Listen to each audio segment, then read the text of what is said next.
Meron ulit tayo ditong Huawei Y6P na pinapapalitan ng battery.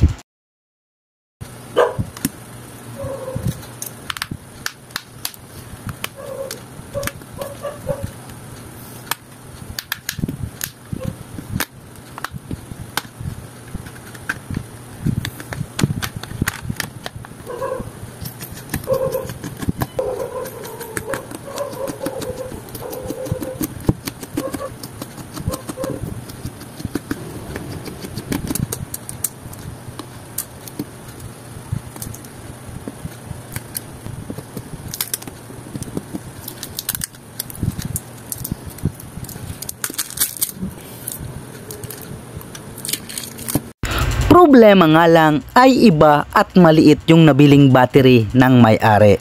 Pero wag mag-alala dahil gagawa na lang natin ng remedyo para hindi masayang at sa kagustuhang magamit na niya agad ito. Pero i-check muna natin yung original at lumang battery nito.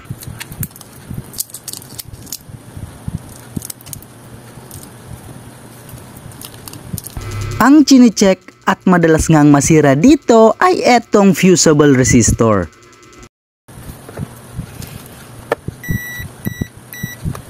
At dito ay okay pa naman yung kanyang fusible resistor. Buo pa naman, kaya't ang ibig sabihin ay sira na talaga yung kanyang battery. Kaya't mapipilitan tayong gamitin at pagkasyahin yung maling battering nabili. Para may pansamantalang magamit na raw siya habang hindi pa siya nakakabili ng tamang battery.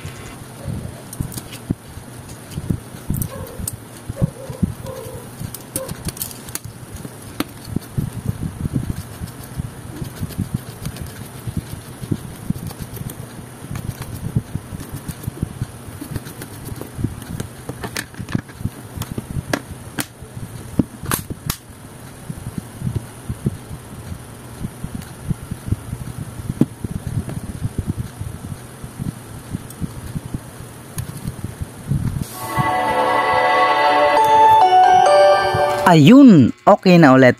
Thanks for watching. Bye-bye.